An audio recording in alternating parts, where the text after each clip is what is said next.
சென்னையில் கத்தியுடன் சுற்றித் திரிந்த 4 கல்லூரி மாணவர்கள் கைது. பஸ் தினம் கொண்டாடுவதற்காக பட்டா கத்தியுடன் வலம் வந்தவர்களை சிறையில் அடைத்தது காவல்துறை.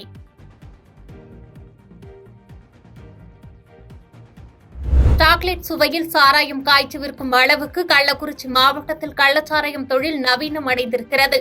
உண்மையை மூடி மறைத்துவிட்டு மாவட்ட ஆட்சியர் சொல்லும் கட்டுக்கதைகளை மக்கள் நம்ப மாட்டார்கள் என பாமக நிறுவனர் ராமதாஸ் அறிக்கை. கள்ளச்சாராய விற்பனையை தடுக்காமல் அரசு சாக்குப்போக்கு சொல்லிக் கொண்டிருக்கக் கூடாது என்று அண்ணாமலை கருத்து. தொடர்ந்து 2வது ஆண்டாக கள்ளச்சாராய உயிரிழப்பு நடக்கும்போது அதற்கு முதலமைச்சர் பொறுப்பேற்க மறுப்பது ஏன் என்றும் வினா. இறந்திருக்காங்கன்னா நாம் ஒரு விஷயத்தை புரிந்து கொள்ள வேண்டும்.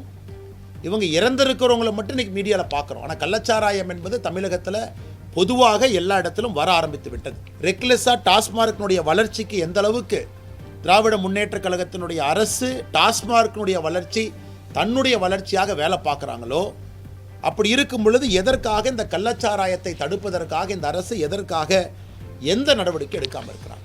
கள்ளச்சாராயம் தயாரிப்பு மற்றும் விற்பனையை தடுப்பதில் குறைபாடு இருப்பதை கள்ளக்குறிச்சி சம்பவம் பிரதிபலிப்பதாக ஆளுநர் ஆர். ரவி கருத்து. கள்ளச்சாராயத்தால் அவ்வப்போது உயிர்கள் பறிபோவது மிகவும் கவலையளிக்கும் விஷயம் என்றும் வலைப்பதிவு.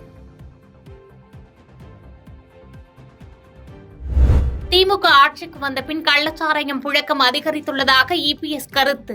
கள்ளச்சாராயத்தால் ஏற்கனவே பலர் உயிரிழந்தும் கூட அதனை தடுக்க திமுக அரசு நடவடிக்கை எடுக்கவில்லை என குற்றச்சாட்டு.